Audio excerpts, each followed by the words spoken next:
Okay, so welcome. It's so good to see so many people in the room to come and hear Alex's story. So I'll share a little bit of a backstory of how we got here, so it's nice and clear because many of you are going, what's Alex doing? Or why we're here? What's happening? So Alex and I, probably about a year ago when I came down to Totnes, and then over the last few months we've been meeting, having some conversations, and I posed a few questions to Alex about what he's doing in his life and what he'd like to do in his life. And he said, well, it'd be really nice to do some public and maybe share my story. So we've done a little coaching and coaxing over the last few months, and we've gone from a conversation to actually this happening this evening. So it's been a journey already for Alex in many ways, just preparing. We've had some moments, we've had lots of laughs, and we haven't had any tears yet, but they might come tonight. So I've been privy and privileged to have heard quite a lot of Alex's story in our meetings so we can prepare for this evening. And my role really is, well, two roles really. One is to ask some questions for Alex, and the second one is to keep him on track so he doesn't deviate too much and go off on a tangent, because I'm sure, surely not. So it's just wonderful to bring community together to share story. I think storytelling is an art. Storytelling is being lost in many ways in community. And really, we can live next door to somebody or get to know somebody for many years and really not understand or know their true essence, their true story. And somebody said to me a few days ago, what's special about Alex? And I want you to just take a moment. And some of you know Alex very well, and obviously some maybe not so well. So we've all got an idea of what's special about Alex. He's a very special man, he's a very special person. I'm really pleased he's come into my life. And I know he's got an incredible story to tell from an early age right through to 56 years old now. So he's young fellow. Yeah, he's like 56, yeah. Nearly, not quite. So when I work with people, I like to work in a biographical sense of working through the 7-year cycles. So a lot of what Alex and I have discussed over the last few months is looking at the 7-year cycles that he's had in his life and some of those key moments that happened for him. You know, some of them were joyous, some not so joyous. But we want to make tonight light, and there will be time at the end for a Q&A. You know, if you've got any questions for Alex, we'll be doing that. So I want to keep it light, keep it fun. If you feel like you want to interject or say something, or giggle or heckle, whatever you want to do, it's actually fine. This is more about a... Don't throw any rotten tomatoes. No rotten tomatoes. This is more about a social gathering and just some enjoyment of listening to Alex's story. Alex said to me, I've got an idea for the beginning. Obviously, we're calling it Against All Odds, and we'll get to why it's called Against All Odds. But Alex said something to me, and it really resonated with me. He said, when people come and hear him talk tonight, they're going to hear something about a miracle. So I want you to get an understanding of what a miracle is. In many ways, the fact that Alex is here is quite a miracle. So you're in the presence of somebody who is part of the miracle. I really want to bring that in. I think we should clap. Yeah. So without further ado, one thing I love to do in all social gatherings really, really quickly, because I think it's really important, is just quickly, we might start in the back side here and just go around, just say your name so that we actually feel like a community, just with our name, please. So would you like to just say your name? Yeah, Felix. John. Matthew. Andy. Sarah. Jackie. Ben. Helen.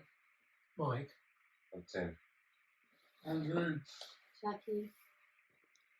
Rosie. My name is Miguel. Matthew. And I'm Adrian, and this is Alex. So Alex, before we begin, maybe there's something you'd like to share about the journey we've been on for the last few months, and then we'll actually get in and tell the story of your life. Yeah, we've been on a bit of a journey, haven't we? I think. So I wanted to well, I wanted to do something. You know, I just wanted to do something in my life. How to, you know, be in the world. You know, and possibly get some financial gain, whatever, you know. And so I thought, well, I haven't had much luck with, dare I say it, counselling. So I thought, what I need is a life coach, someone that can actually offer helpful suggestions, help, you know. And I got to know Adrian about a year or two ago. He's a great didgeridoo player. He's playing didgeridoo in the Totnes market.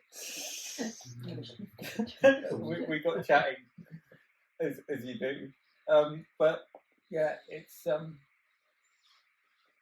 yeah, and then it came on to and then we had a few sessions about 2 months ago. I saw him professionally as a life coach, and I'm the client sort of thing, and yeah, went from there really, and then we discussed doing this, and I was like, and it's like, do you want to do it? And I'm like, yeah, you know, I was very, very, very, you know, like, yes, I do want to do it, rather than, nah, let's not bother. Good. But yeah, I said yes, so here I am. Here it is. Woo! Very good. Good. So Alex, Yeah, why don't you take us way back? way back when. Way back when? Way back when, well. Because everybody, I believe, has some sort of destiny, some sort of karma, something to work through life for and with. And something happened to you in your life that certainly set you on your destiny, your karmic path, when you were a very, very young child.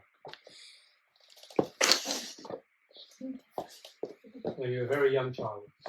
So why don't you take us back to that moment when that pathway in some sense was set for you? God, that's going back some. Yeah, it is. God. Because it's a real integral part of the story, isn't it? Yeah, I suppose so. Well, I was born in whatever year it was, 1971. I believe you may have seen a picture of me up there. But no. But, Cute little thing. Very cool. but yeah, I've been. I suffered a very unfortunate. I guess unfortunate. Yeah, because I was in a sort of. Let's just go back. I've had a lot of help from close friends and family, which I thank ever so much. But trying to remember stuff. But I suffered a car accident when I was 2 and 3 months. Now it was an Austin A40. Well, my uncle told me that anyway. But you know, hey ho, it's not. But and back then, baby seats weren't mandatory. They weren't the law sort of thing. But I guess they were recommended, and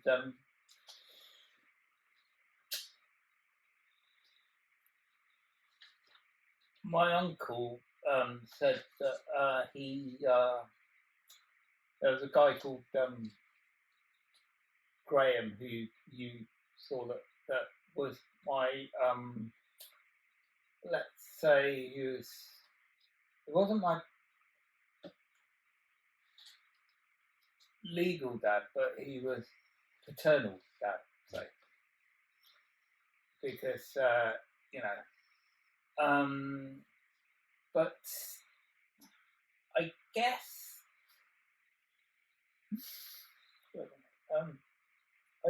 that he anyway, him and my uncle was fitted this child seat to the chassis of the car, because back then you had to bolt a hole in the chassis and basically screw it in. And anyway, when the crash happened, I was 2 and 3 months. It was Easter Saturday, and we were on our way to Brighton. Thanks, Mum, for that. It's an impact, yeah. And we were on our way to Brighton and to spend Easter weekend because, Mum had a new, I don't know, partner or whatever, and we were on our way to Brighton, and it was a head-on collision, and it was like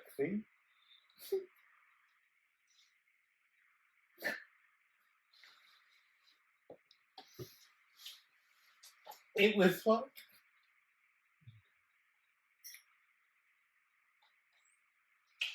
Do you want help? no, it was it was a head-on collision, and by the time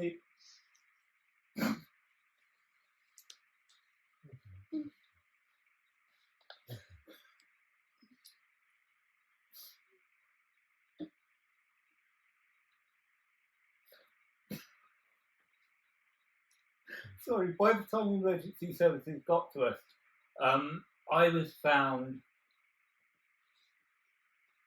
in the child seat, but outside the car. And if that had been bolted to the chassis, imagine the impact.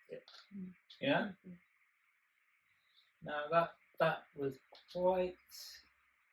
And as a result of that, I stopped breathing for 40 minutes and was in a coma for several weeks.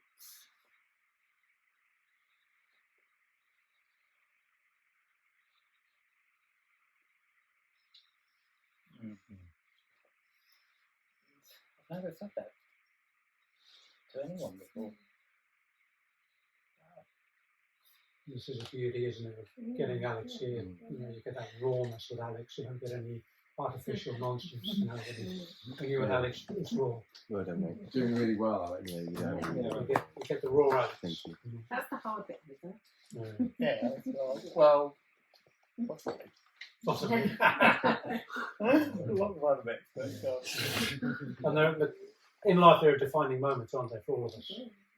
And obviously, for Alex and his mum, an absolute defining moment to really set Alex off on his journey of learning, of understanding himself, of understanding life, trying to get a sense of, what's this all about? And I'm sure, through the years, like all of us, we all question what we're doing in life, where we're going in life. And for Alex, we spoke about this quite early on in the piece when we started working together. This word disability, because there's such a stigma around disability. And when we meet somebody with a so-called disability, put your hand up if you've got a disability. We all have, haven't we?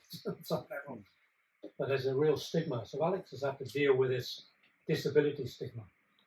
And it's not easy. Not easy. Still not easy. Still today, shared a few stories in the current times of dealing with this issue. So he's had that to deal all his life with this in the background here. You know, I have a disability, I've got a brain injury from something. So it's going to affect his life. And I wanted you to take us, Alex, through that sort of early years. We say, you know, the first 7 years of our life are the most important years. It's where we learn most of the things that we then do as an adult. And you shared with me that during those first 7 years, you know, you started your primary school. How was that for you in those early years in primary school? Well, it was okay, but can I just go back to it was okay, but can I just go back to just before the crash? I was absolutely, you know, 100% good. You know, I was really capable, really, you know, had my own mind, memory, own mind up, you know, and I was well, you know, enough said really, but I was Bright kid. a bright kid basically. But, yeah, so yeah, but after the what you said? Yeah, so, you know, you had the accident 2.5, and then a few years later you started school. You had to do your early schooling and forming friendships. How was that first few years for you? Up until about the age of 7. What can you remember from that time? Well, what can I remember from that time? I can remember having a really loving family, and you know, my grandparents helped out a lot, and they were absolutely amazing. And I can remember. Well, I can't remember really, but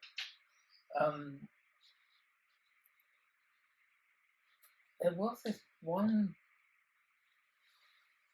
particular instance because I don't know, we lived for a few weeks on a boat in Dartmouth, you know, and then in a house which I remember going into the sitting room. My then dad at the moment, he is my legally adopted dad, so and he was more of a father figure to me. I think I've always called him dad, you know, never stepdad or anything like that. But I remember I got this toy toolkit for Christmas. It was great, you know. Kid gets toy toolkit for Christmas. Wow, great. Anyway, we lived in Dartmouth by the Higher Ferry, I think. And I remember, Mum and Dad were in the sitting room and they were discussing things. And it's like, we must move to a bigger house, you know, and you know, a house with a fireplace would be good. So me, I overheard this and sort of took matters into my own hands and thought they need a fireplace. So while they were having a conversation in the sitting room, I was busy away with my tools in the hallway, making a massive great hole in the wall, saying, "Look, I've built your fireplace." Actually, luckily they found it quite funny. we were moving a few weeks later anyway to a house on the beach. Yeah. And we've shared a fair bit about Alex's time in Totnes. I know where it is now. I did go and have a look. It's amazing. Yeah, we drove down and along the sands there and went to Totnes, and what an incredible place, and what an amazing place to be raised on. There on the water, there on the sand, with the tank. The tank mentioned. Well, the tank wasn't always there. No, that wasn't always there, but you have the storage, yeah. So there's that time, isn't there, when you're in school, and like all of us, we have our friends, we have our mates, and oftentimes kids are great at teasing, taking the mickey, being cruel, being horrible. It wasn't quite Alex's experience. I mean, he had moments, and he shared that, where there were some times, but in general, it was a bit different. You got really supported, didn't you, by your friends? Would you like to elaborate on that a little bit? I did. Yeah. I mean, I did in a way, and I didn't in other ways. Because I went to, I went to several schools actually, but I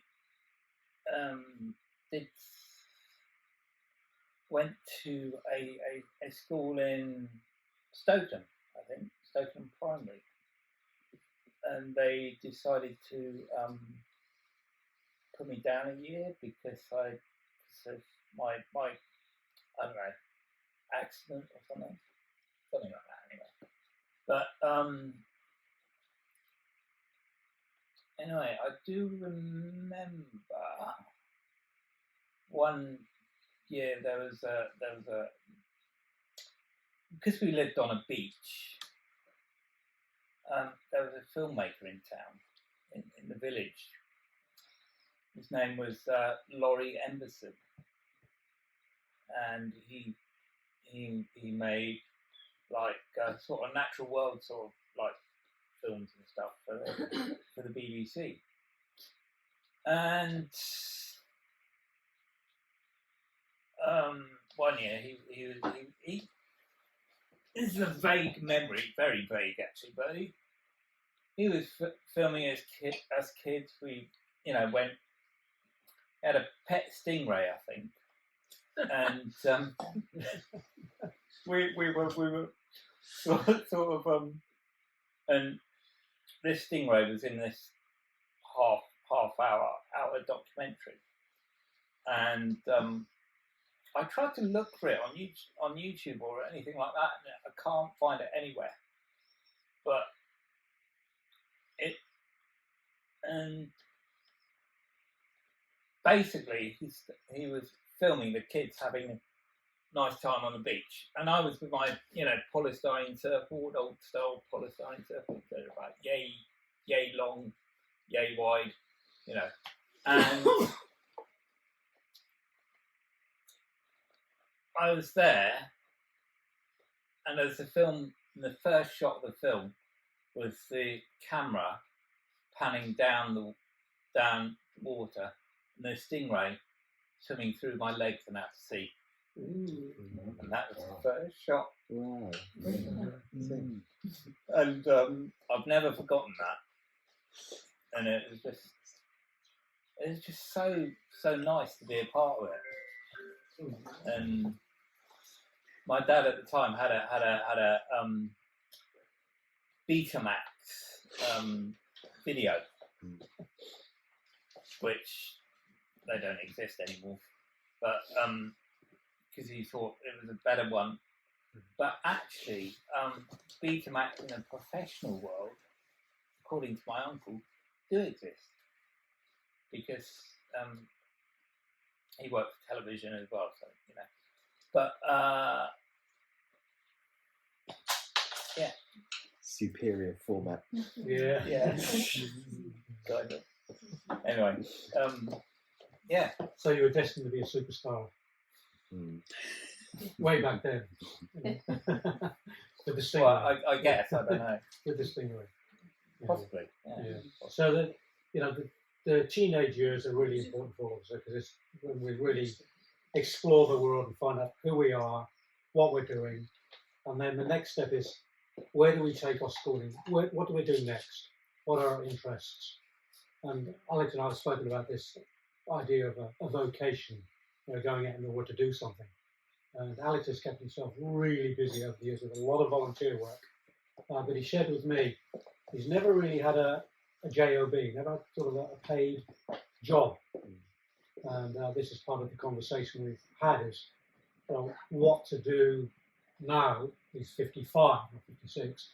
No, 54. 54. I have to get that one. And we spoke about we spoke about this early age of you leave school, you go off to learn, you go to college, you go and study, with this idea of perhaps doing something with that. So Alex made a decision. He left high school, and then you made a decision to go and do a bit further study. Do you want to share that sort of? You said you went to college after your high school. Oh no! You've left a massive bit out. I thought you were gonna. Go on, bring us back. What else do you want to share? Well, no, okay. There's more to share if you want to share more of your teenage. Right. I was at Dartington for a while. Dartington Hall School for a while. Boarding because my parents moving around the country. Well, not the country. No, it wasn't the country. Very places like Cavelli and other places. So my dad's job at the time, he was a Coast Guard, and so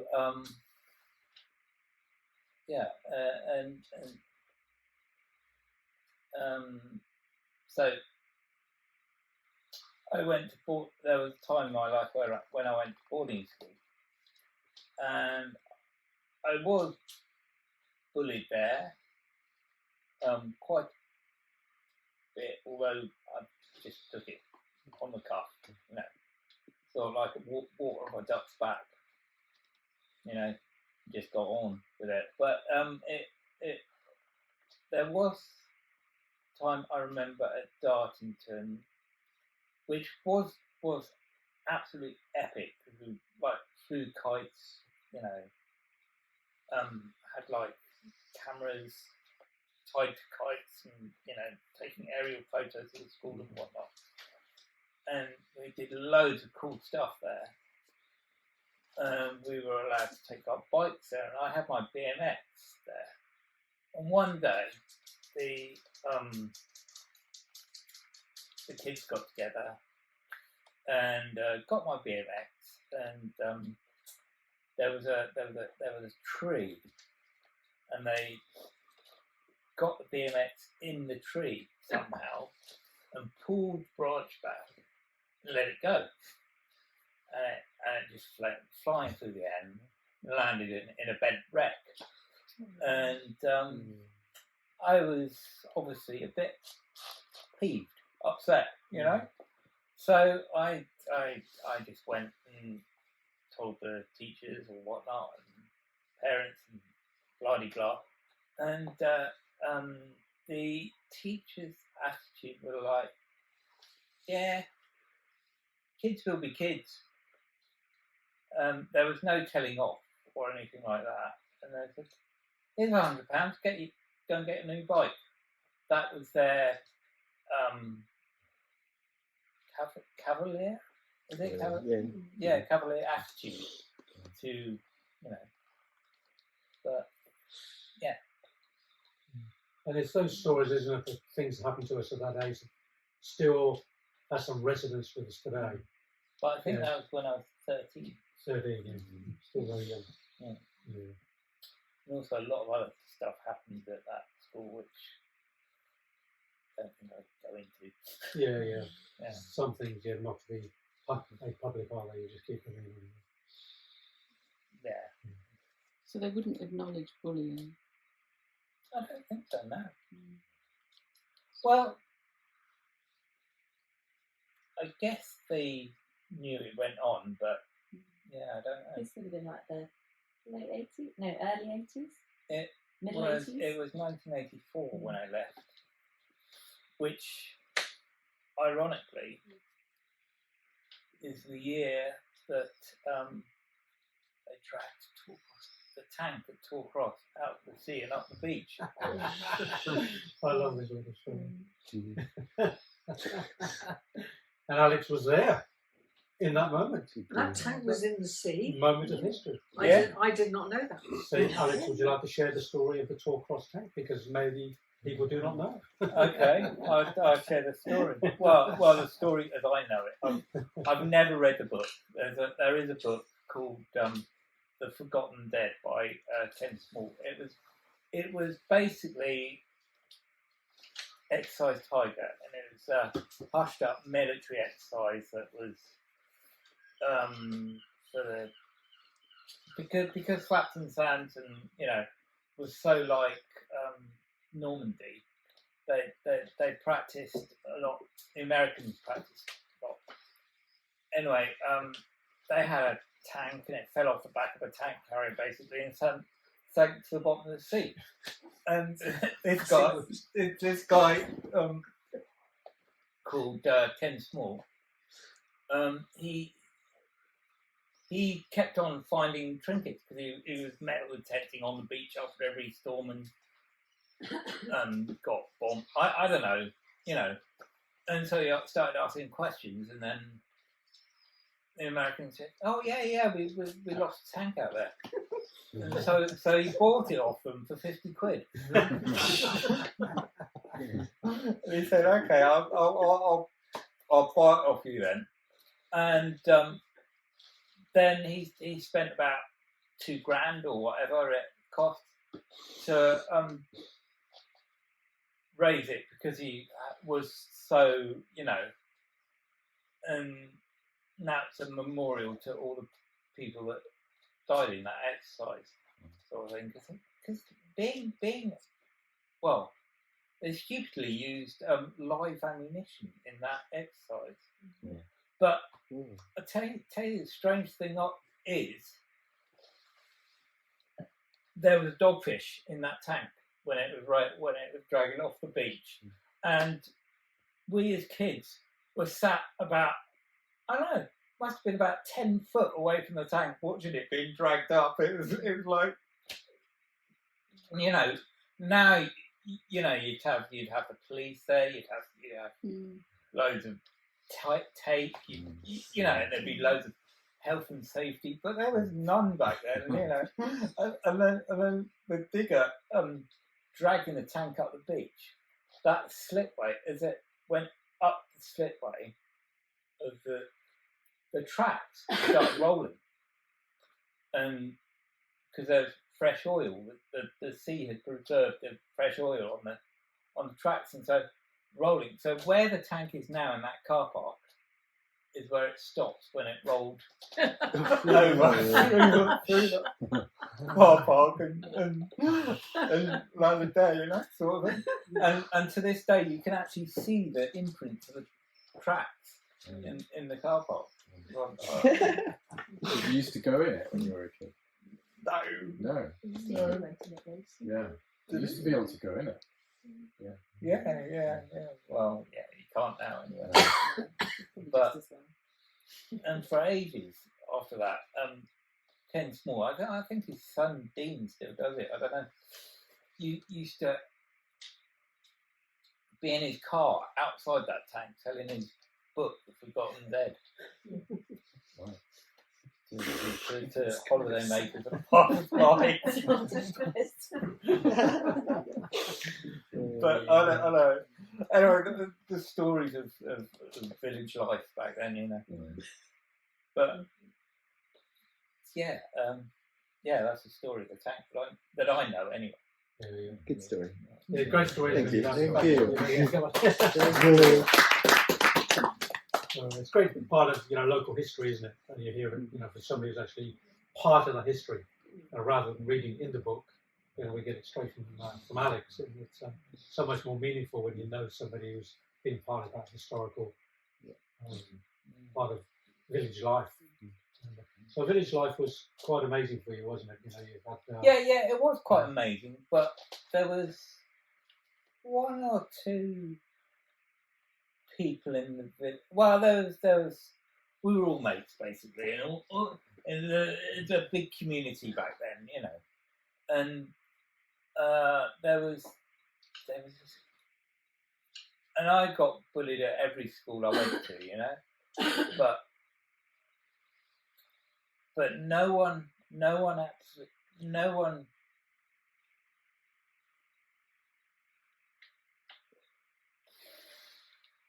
I don't know. Yeah, they did, but not very. no one actually bullied me well, not badly anyway, at Kingsbridge. Because I went there for a while to Kingsbridge Comprehensive after starting from Hall. And I started there in the second year, I remember. And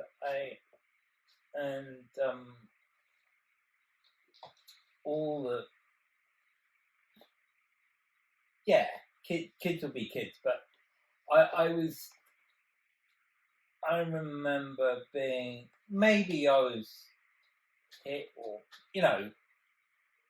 teased a lot. Called. I remember this one name that this little guy. I remember his name, but I won't mention it here. Used to call me Flop-Eye because I used to get really wound up about this, and because of my blind eye, and so I, and so it was quite challenging school, but I'm going off on a tangent. Yeah, right. I'm giving you a bit of time. I'm aware. Don't worry. I'll keep on the tracks. Yeah. Yeah. So just wanted to take a moment because there's always two sides, isn't there? There's those that do the bullying, and then there's those that get bullied. And most of us in life sort of do one, either get bullied or we're bullies in our childhood. But I would say there was this guy that was, well, he was a good friend of mine, and I'd tell him every time I'd get bullied, and he'd kick the shit. Do you know what I'm saying? It's sort of out. Yeah, it's all about. And I really like that kind of work in a way, Judge your own mind. But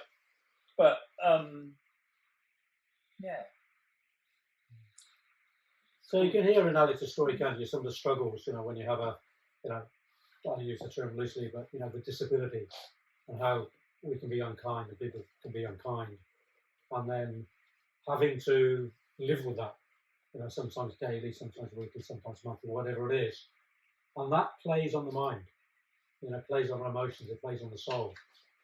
And yet, as Alex said, quite flippantly, it's like water off a duck's back.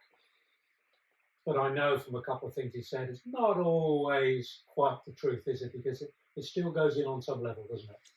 So Alex has had to carry that. And this is one of the aspects of his story.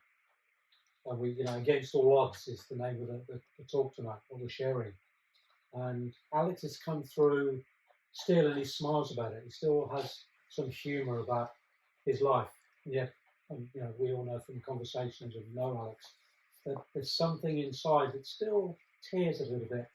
But he doesn't really show it. He's still got that beautiful, humorous smile. Best laugh in Totnes, I reckon. He's got a great laugh, but very infectious. So Alex, you went from your teens, and then you left the region here for a while and went off and did a bit of study. Yeah. Did I? Yeah, I did. I did. I guess I went to college for physically disabled youth, but it was really strange because I'd been brought up down here, and to my memory, I can't ever remember seeing a person in a wheelchair down here. Yeah. And so when I went to college, there seemed to be lots of people in wheelchairs. I was like, hang on a minute. And because I wasn't used to seeing them, I'd be like, wouldn't know how to approach them, or do you know what I mean? Because I don't know, here is quite need I say backward? Didn't let children have No, not backward. I didn't mean backward. I mean, because in Devon there's a lot of there's a lot of what do you call it? I don't know. What's it, cream? Yeah, there is. But there's also quite a lot. You know, when someone says, "Oh, prejudice," that's what I'm trying to say. Yeah. There's a lot of, and I grew up with some of that prejudice, you know, in Devon and stuff. And when I eventually got to college and found people in wheelchairs and stuff, I was like, wow, you know. But yeah, I had a great time there. But it was, you know, but I found myself a bit. I don't know. I've never really discussed that with anyone, but a bit college life was good because I did lots of things. I was in the.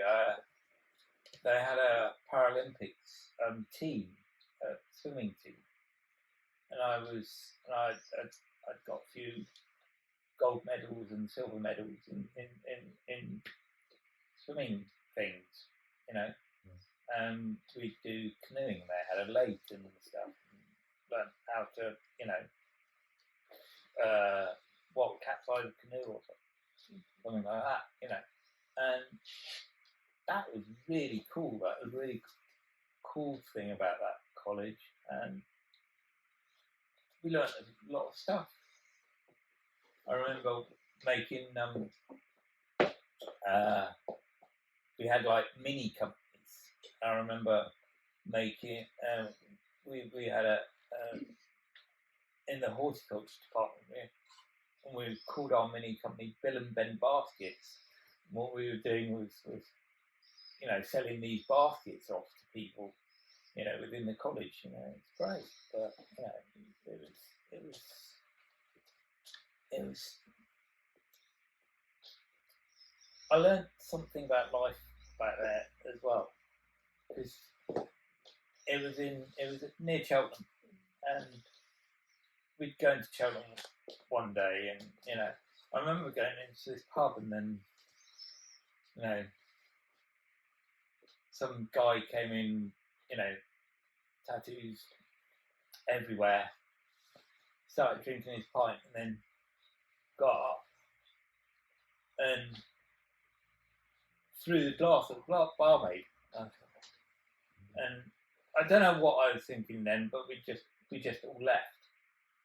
I've never really shared that, and it was like, oh right, that happened. So, you know, things happen that I'd never experienced before, right?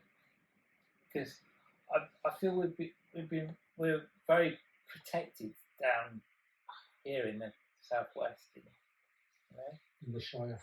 Yeah. In the Shire. Yeah. But having said that, can I talk a little bit about that? Yeah. Yes. He was a great man, and I loved him very, very much. But he wasn't a good family man, I guess. He was great at his job, and probably the best person that is or ever was at it. But with family, he wasn't that great. And I was having a conversation with my mum once, and I was saying how he ever, because I was quite often jealous about other kids in the village, because they had dads, and they would do stuff with their dads, you know, like I don't know, build stuff or, you know, things. And I was included in that, but only to a limited degree because of my so-called, I don't know, thing, but disability, I guess. But but whenever I asked my dad, "Oh, can I help you? Can I help you with that?" The answer was always, "No, son." Every I was going to swear then, but every time, it was, "No, son, I'm all right. I can do this." I'm like, and what does that do to the young kid, And so I haven't really. And I remember one Christmas at my dad's house. Oh God, this is going way back, but this is a bit right. I'd been up and I'd seen some mates scaling the cliff, and so I was just being me. I was just saying what had happened.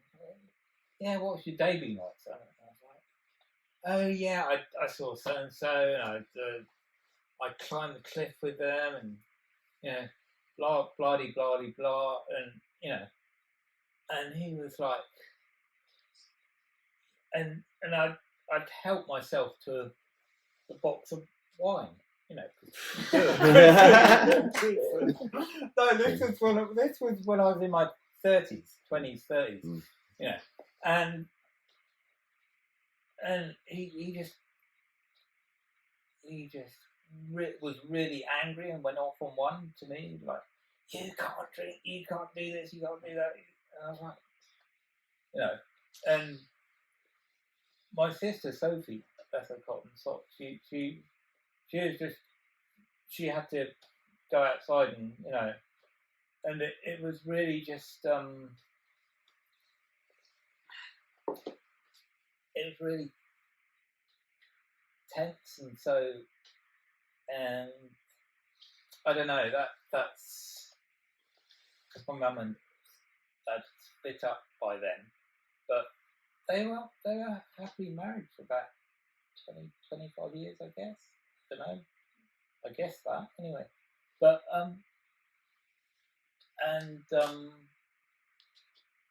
I don't know what the case was then, because there was about 5 years after they'd split up that my dad was acting really childish, and but after those 5 years they became the best of friends, even better than they got on, even better when they were married, but there you go. But and that was really nice to see, but I'm going off on a tangent now. Sorry, I'm going to reel back in as well. So you're sort of in that space now, it's 3 decades, third is, and the music scene is there. We're talking about the 80s and the 90s. What was some of your, because we know you did the radio show, what was some of your music, Alex, that you loved at that time? What did you get into? Oh gosh, I went to, there was a time in my life where I volunteered on the Slapton Lee Nature Reserve for quite a while. I also volunteered at the Monkey Sanctuary for quite a while. And I got into Counting Crows. I remember getting into them at the sanctuary. That was really great, and also a lot of different sort of genres of music as well. And one that I loved at the time would play that at full volume. I even played one track on the radio, which I shouldn't really do because it's got a lot of swearing in. But I'm like Snoop Dogg, that need I say more? But that's got quite a lot of swearing on that. See, any of his songs basically. But so we were into rap, hip hop, that sort of thing, and just nice folky stuff as well. You know, all genres sort of thing. And oh yeah, so it fell 20 foot down a cliff and survived. That was cool. Yeah. You know, I just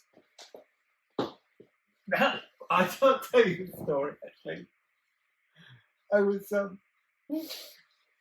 volunteering at the Monkey Sanctuary. Nice day's work. I was, you know, cutting back nettles or something in just shorts and a t-shirt. I thought, right. And I just got there. It's my first day, and you know, I was just, you know, doing stuff. And back then, the sanctuary owned part of a cliff path, and this cliff path actually went right down to the beach. Now it was pretty steep. Now, unbeknown to me at that time, there'd been that cliff path had been washed away because of the erosion, right? And so someone had made another temporary cliff path down to the beach. So I just everyone had gone down there, and I was like, oh yeah, I'll go down, you know. And unbeknown to me, I didn't know about this new cliff path that had been made, because I didn't know about the old one had been washed away. I should have known better with my dad being a coast guard and that, but I didn't. And so I went on this old cliff path, and I suddenly got to there, and I looked, and I thought, hang on, those guys are going down that cliff path. I was like, that looked to me a lot, you know, safer. And I was like, hang on a minute, this one's not here anymore. So I tried to sort of waggle myself over to the other path. Didn't make it because I suddenly was sat there, and I was like, I looked down, and my friend Kate looked up. I said, I was like, hi. And he was like, hi. Are you okay? I was like, no. And it was like, what? And I was like, I'm stuck. I can't go up, and I can't get down. And bless her cotton socks, because my friend Kate was well into climbing, and said, so she rushed down this path that she was on, rushed up the cliff, and got above me, and then said, give me a hand. And I was like, I can't, you know.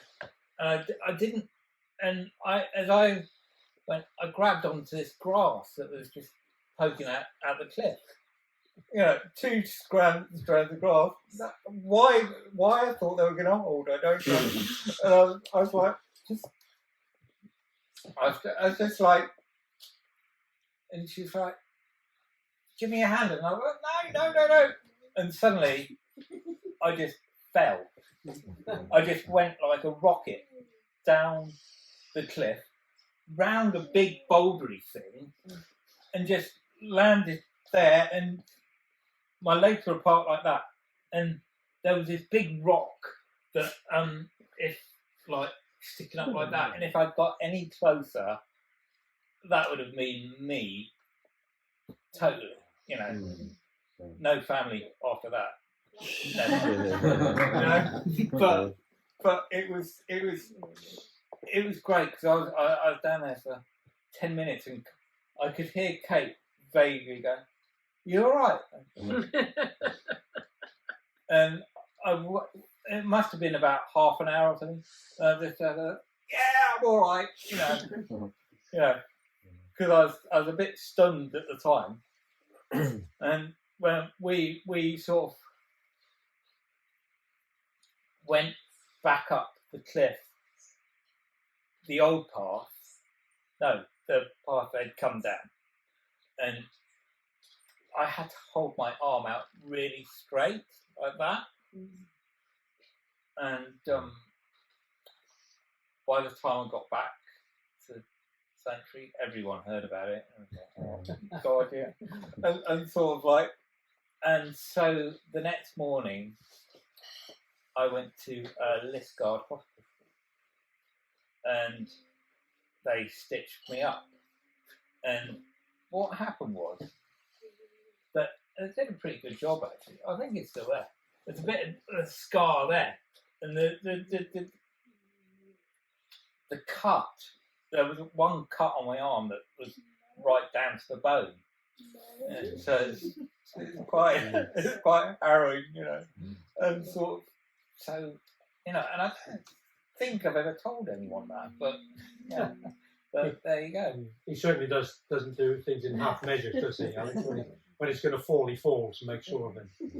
So Alex, you know, yeah, we get into that third space, you know, and sort of head into, you know, sort of halfway through your life, and then often for many people they have this sort of idea of there might be something else out there that's beyond the physical, something spiritual. So where did that lead you in your own sort of spiritual path? Can you elaborate on where and when that started for you? What happened for you? Well, I started doing Tai Chi, and I was started learning the 24 form, I do believe, and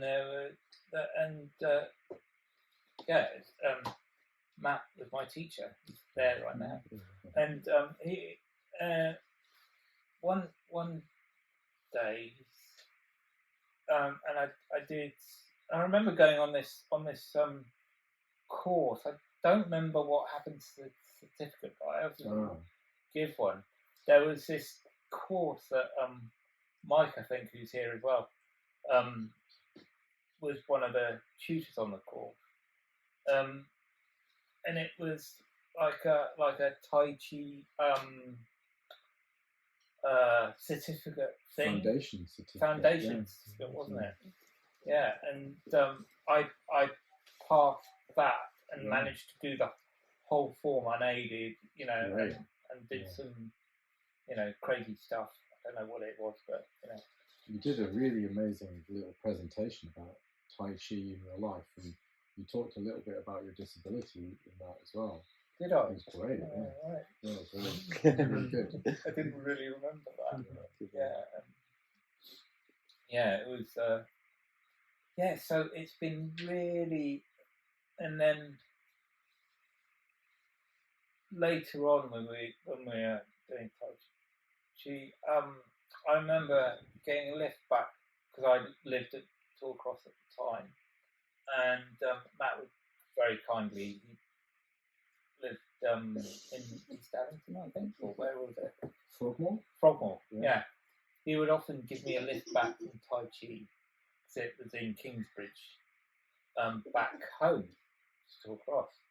And so one day he said, there's this class that I think you'd really like, you'd really get into. And it was a Buddhist class happening in Kingsbridge. And I remember, I think my mum had got into Buddhism, but I didn't get into anything, you know, because I don't know, I don't know why, but I kind of distanced myself from, I'm not sure why, but anyway, I went along to this class in Kingsbridge, and I was like listening to the teachings, and I'm like, they make sense. They're actually the only thing in my life that does make sense. There's all this other stuff, yeah, it makes sense, but not in the way that I was thinking. So yeah, it makes sense. So that then I found out more, and then anyway, I as a result of that, I became a Katampa Buddhist practitioner for many years, and then I thought, and as a result of that, I went to many places like Singapore. I think some of the pictures were of Singapore on the screen there. Singapore, Portugal, Brazil, lots of really nice places. But before that happened, I went to Africa, which I want to talk about as well. But during that time, I got myself involved in a study course, in a and sort of just was really like wholeheartedly studying Buddhism in a sort of way where it was very friendly to, and then because I knew that a load of centres around the world and that people often lived in centres, I thought I fancy trying to live in one, and so I tried it. I shall go back to, but I decided to try it at a very, very, unfortunately, it was, lockdown.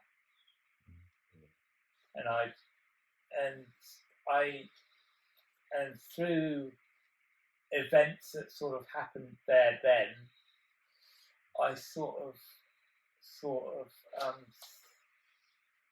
of didn't. They were very difficult. It was a very difficult period of my life, and I was like, so I was put off that kind of Buddhism for a while, put it that way. Yes. But then I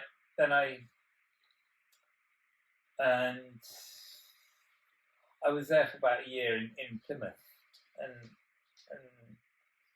my mum very kindly, because I was talking with my family and stuff, and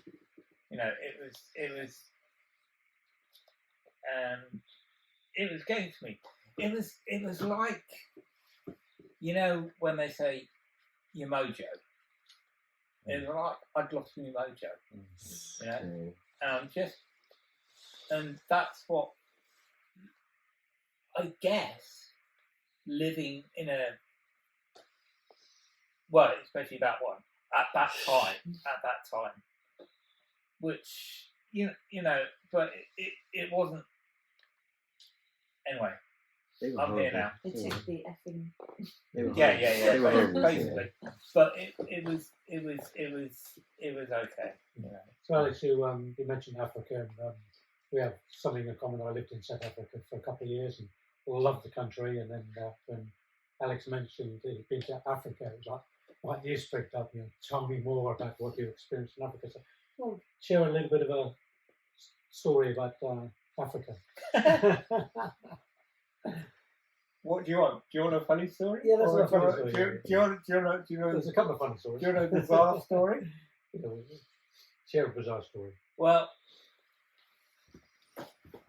at the time, I was experimenting as people do with cannabis.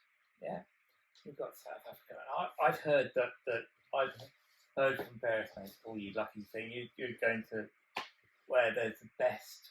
There was a thing called Durban poison." Yeah. And that was at the time it was most anyway, so I went there, and my mum and my parents at the time, they said to me, because it was in the days before I had a mobile phone, so they said to me, oh, you will phone us when you get there, won't you? And I was like, yeah, of course I will, you know. And anyway, sorry, I might be talking a bit too fast. So I said, okay, I'll phone you when I get there. Anyway, we had a lovely flight of me and two girls that I went with. My friends Sarah and Rachel, absolute legends. And I went over there, and we were going over there to visit Sarah's brother Christian, who was over there making a pub with his friend James in Umhlanga. Now, Umhlanga's a little village next to Durban, and Durban's like surf capital of the world sort of thing. And so we got there, and it was raining in Umhlanga. We went to the pub that they were building, and it was called Hooters Bar. and I remember it was like 10 years. The music scene back there was like 10 years out of date from England, sort of thing. And I remember hearing all this weird stuff. Anyway, I went there and I said, have you got a phone? I need to phone my parents. They said, yeah, go to the back office. And so I went to the back office. Guy with his feet up on the desk. I couldn't believe it. The desk was about yay high. It was about that high, and then there's a mountain that was like that of Durban poison, basically. This weed, and buried under it was the phone. So I just I'm just gonna make a call. Okay. So I picked up the phone. I said, "Yeah, I'm all right. Bye." I'm alive. Yeah, and it's just one of those memories. Well, as I remember it, I don't know if it was exactly like that, but you know, had the most incredible time in South Africa. I've got many fond memories of there. Like some of the photos I showed earlier on the wall, like of there. But actually, saying that, we ended up in Cape Town, and on the way to Cape Town, because we went to Cape Town, and I'd left everything. Cause back then we had traveller's checks and stuff, and I'd left everything, all my money, all my traveller's checks, all my camera in Umhlanga. Anyway, my friends, Christian and James, whose flat it was, they had a party while we were down in Cape Town. They had this big party, and there was some gunshots fired in the flat next door. And anyway, they were thrown out the flat the next day, and all my stuff that I'd left was nicked. So I discovered later, and it was lost anyway. I don't know whether it was nicked or not, but the thing was, and then when we got back to Durban to Umhlanga, we got Christian bought a room in a swanky hotel for a night. So got one night here, and then I'm afraid you're going to have to find your own way. So we stayed in this swanky hotel in Durban in Umhlanga for one night, and Oh yeah, and on the way back, the coach crashed as well. Jesus. So and I was in a coach crash as well. But there you go. And so it took a long while getting back, longer than it had, and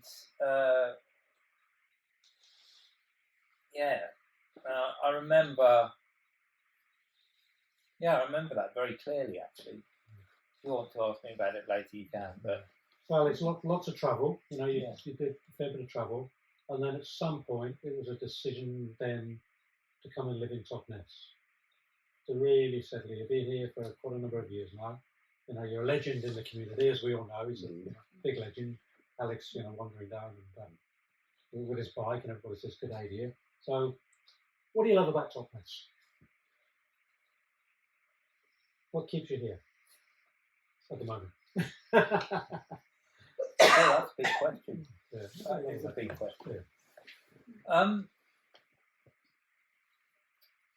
I just love the people, the community, the vibe, music scene, the I've always been one for socialising. I'm really a social butterfly at heart, I guess. But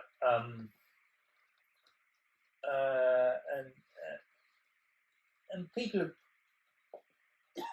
picked me up on that. And I've come into I've fallen out with people because of it. I won't mention any names, but and it's a shame.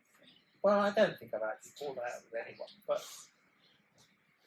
there are times in my life where I don't see eye to eye with someone, and they're like, it's just normal human interactions, sort of thing.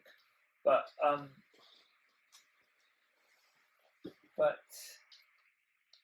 yeah, I love Totnes for the vibrant community that survives here in some way. But the trouble with Totnes, I find there's a lot going on. There's a lot going on all the time. And so if you really think, I've got to do this, got to do that, you're not going to get anywhere, are you? Basically. Well, I didn't anyway. I tried to do a lot and I couldn't. So, So just do what you're good at and maybe go out every now and then, but, it's... So Alex, you do a lot in the community. You do a lot of volunteer work. You do the great Vire Island radio, which is the best radio station on the planet, with Alex there on the Wednesday. It's great. When we head up to Vire Island, get up in the tree house. Great place. I was there last week. And, so you bring a lot to the community, and I think it's great that you've come here. You've shared, parts of your story, and I know there's lots more to tell. But I just want you for a moment, just to take this moment and say, I said I was going to give my talk, give my presentation, and here it is. It's part of your community here to listen to you. So the question is, after this, first public talking in Totnes, there was another one apparently with Sky G. But what's next? Just a couple of minutes on what's next for you. Where would you like to see yourself in 6 or 12 months' time or 18 months' time, doing something a little bit different than your ordinary life? What's one of your desires or wishes?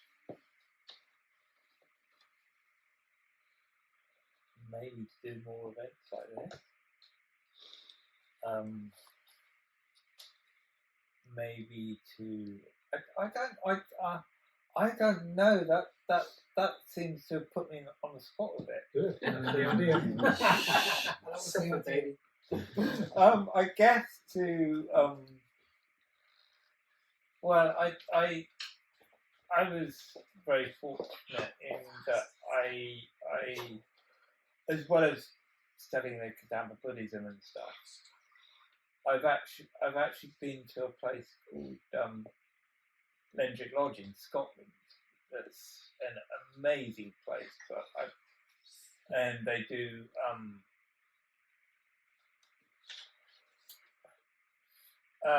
sort of shamanic stuff there, and I went in, I think in 2019 or something. I did something called Sundor Initiation, which was an incredible course, and I suppose I spent time in a sweat lodge.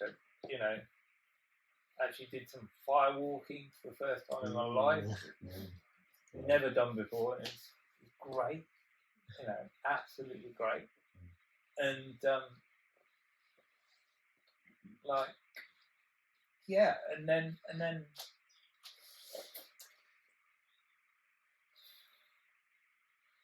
and everyone there noticed how I really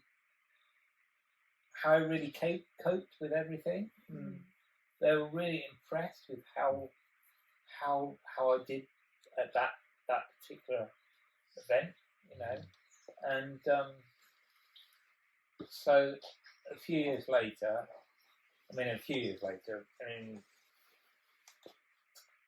after I went back there and did something called Spirit Dance. Spirit Dance was a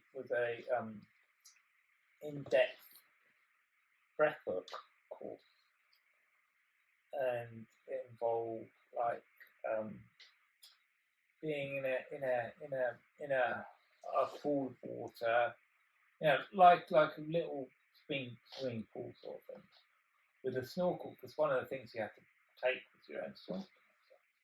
Own snorkel, gosh, yeah. But and what they do is you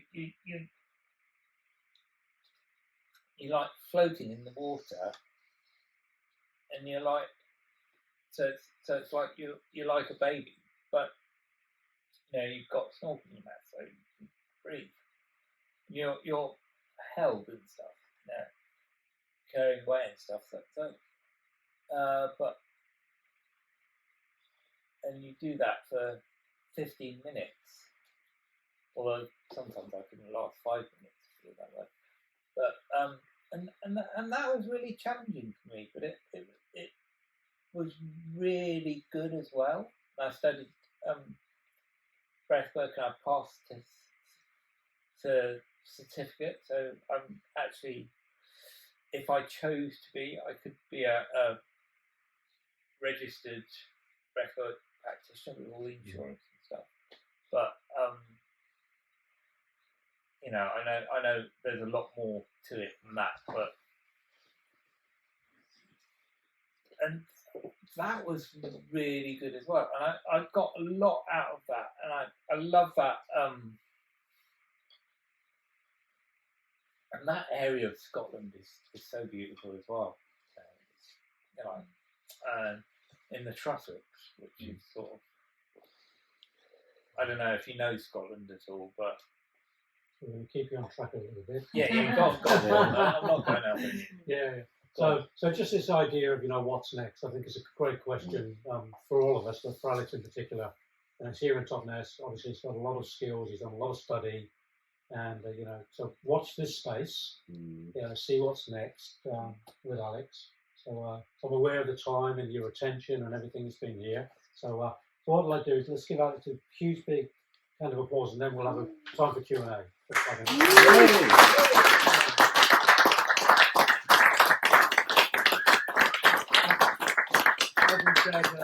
An absolute legend in Totnes. Totnes wouldn't be the same without Alex, would it? So it's a great place. He's a lovely fellow. So just a couple of minutes, maybe save you 3 questions, and we'll sort of keep them brief. Has anybody got anything pressing or inquiry of something you'd like to ask? Do you still remember that song that you wrote? Yes. The South African song. That was awesome. Why have you got a guitar? I love this. You should play that. Have you got a guitar then? Is there a guitar in this place? You have to just do it on cello. On the cello. Yeah. Same thing. I can play We cello. can hear guitar. Another time. Yeah, another Yeah. time. Another Part time. two. Great Talk two. Yeah. Part two. You did say what next? So one more question. Yep. I've got Oh, two. a kind of a question. I've obviously always known you're very. It's almost like having a gift. You just talk to anyone. You're like everyone's friends, and you're always like really positive and open to speaking to people. But listening to your story and the kind of ups and downs, it's kind of made me realise how resilient you are. You know, you've had some really tough things that you've lived through, and you just keep on. Even when you tell the stories, you don't dwell on like the negatives. When you're talking about like Plymouth or the accident, you're like, anyway, that happened, and carry on. And like that's something I've really noticed this evening. That kind of resilience. So that's not a question. I'm No, sorry. it's fine. No, it's actually fine. Thank you for that. Does anyone have a question? Sorry. That's really good, Sarah. Thank Yeah, you. thank you. I just feel like it's just a remark, like a Yeah, related, it's like a related right. remark. Like everyone knows Alex in Totnes, so he's just such a like integral part of the community. And if someone adds me on Facebook, he'll always be a mutual friend. And me and my friends like to say he's like the blue tick of Totnes. You're officially this is like a legit person. They've got the Alex Marsh stamp on approval. Yeah. Well, look. I just want to say Oh, yeah. you know, Sorry, this, finally.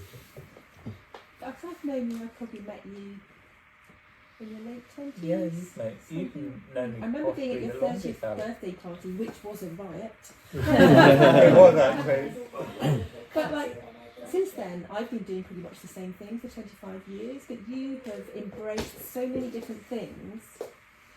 Like, I'm constantly impressed with the adventures that you have. How do you get the courage to do that when, you know, you've experienced so many difficulties and you carry difficulties with you, and yet you somehow manage to throw yourself into projects, create, you know, you've made films, you did a radio show, you've travelled, like you've just done school farm, like loads of stuff that I don't even know that you've done. Like, how do you find the courage just to throw yourself into that? Well, Like, I think you just got to get out and do it. yeah. You know? But I'm well impressed. And you know, if people say, you know,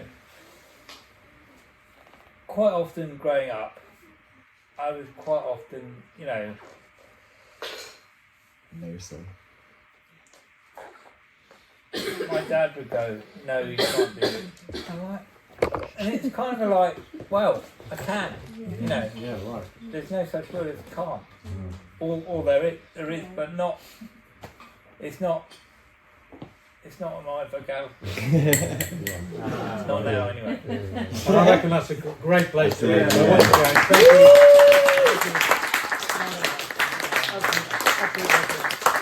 Life's really challenging when I go home. Yeah, Totnes, you know, Totnes wouldn't be the same without Alex, would it? So it's just, Very true. it's a great place, you know, he's a lovely fella. So just a couple of minutes, maybe, you know, save you 3 questions and we'll sort of keep them brief. Has anybody got anything pressing or inquiry of something you'd like to ask? Do you still remember that song that you wrote? The South African song. That I was do. awesome. Why have you got a guitar? I love that. You should play that. Have you at got some a point. guitar then? Is there a No, guitar no. in this place?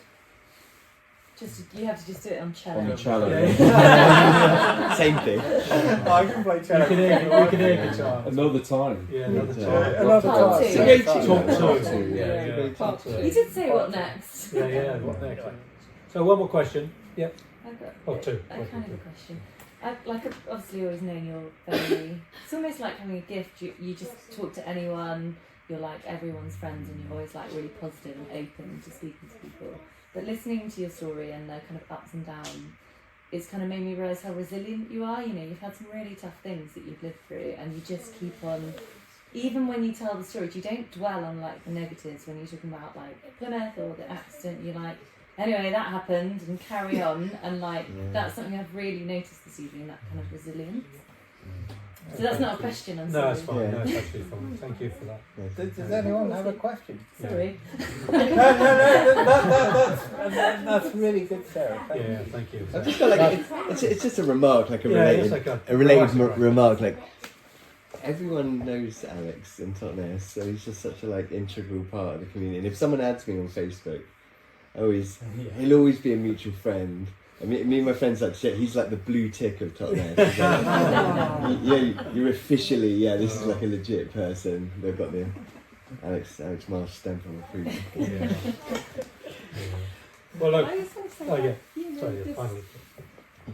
I've known you, I've probably met you in your late 20s. Yeah, you've known me. I remember being at your possibly the longest, 30th Alex. birthday party, which was a riot. It was actually. But like, since then, I've been doing pretty much the same thing for 25 years, but you have embraced so many different things. Like, I'm constantly impressed with the adventures that you have. How do you get the courage to do that when, you know, you've experienced so many difficulties and you carry difficulties with you, and yet you somehow manage to throw yourself into projects, create, you know, you've made films, you did a radio show, you've travelled, like you've just done school farm, like loads of stuff that I don't even know that you've done. Like, how do you find the courage just to throw yourself into that?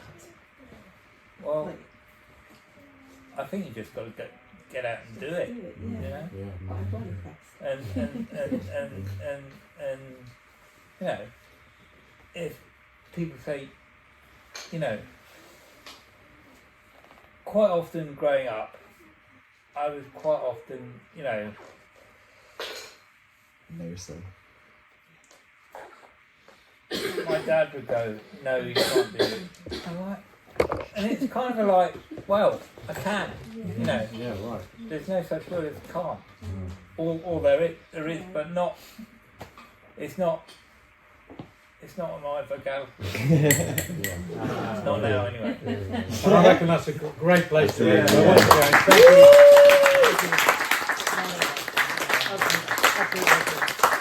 Last week challenging.